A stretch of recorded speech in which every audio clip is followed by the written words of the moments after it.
bırakın. Yürüyüş yapmayız. Şimdi bak karakola almış. Sizde var mı? Fotoğrafını yapabilir mi? Kontrol istasyonu var mutlaka. Bugün sabah saat 5:50 civarlarında Lice tarafından bomba yüklü bir araçla Duru karakolumuza saldırı olmuştur. Çok şükür ki bundan önceki aldığımız tedbirler sayesinde beton blokajlar ve yolun dışarıdan verilmesi sayesinde herhangi bir can kaybı ve yaralanma olayı gerçekleşmemiştir.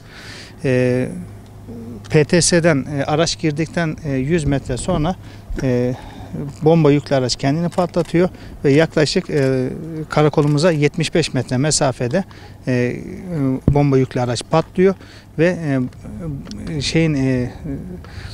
bomba yüklü aracın o tesiriyle bir 5 metre derinliğinde bir çukur oluşuyor. Şu anlık dediğim gibi maddi küçük hasarlar dışında herhangi bir can kaybı olmamıştır. Terör örgütünün yaptığı bu saldırıda yine bölge halkımızın imkanları zarar görmüştür. İşte gördüğünüz gibi yol şu an itibariyle ulaşıma kapandı. En kısa zamanda tadilatını yaptıktan sonra açılacaktır. Orada büyük bir ihtimal çekmişsinizdir. Telefon hatları zarar gördü. Elektrik hatları zarar gördü. İnşallah bu tür saldırılar bir daha olmaz diyorum. Teşekkür ediyorum. Yok, şu anlık bir bilgimiz yok. Sadece PTS görüntüsüne bir görüntüsü var. Şu an arkadaşlar onun üzerine çalışıyor. Dediğim gibi adli incelemede DNA örneklerinde sonuçta paramparça olmuş. DNA örneklerinde inşallah sonucu en kısa zamanda sizlerle paylaşılır. Ya şöyle, dün akşam gelen ihbar üzerine biz zaten onun minibüsün kaçırıldığı ihbarı gelmişti. Biz zaten onu PTS kaydımıza girdik. Dediğim gibi zaten PTS'den geçerken sistem alarm veriyor. Nöbetçi arkadaşlar da onun farkına varıyor. Ama 75 metre geldiği zaman burada yolda kendini patlatıyor. Ya dediğim gibi bu uzun süredir devam eden bir süreç.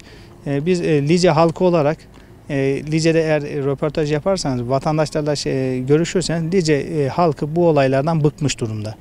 Yani bugünkü olay bile yine Lice halkımıza zarar verdi. Vatandaşlarımız yolları 3-4 kilometre uzuyor, arkadan gidiyor. İşte telefon hatları çekmiyor, elektrik hatları çekmiyor. Yani artık vatandaşımız huzur istiyor.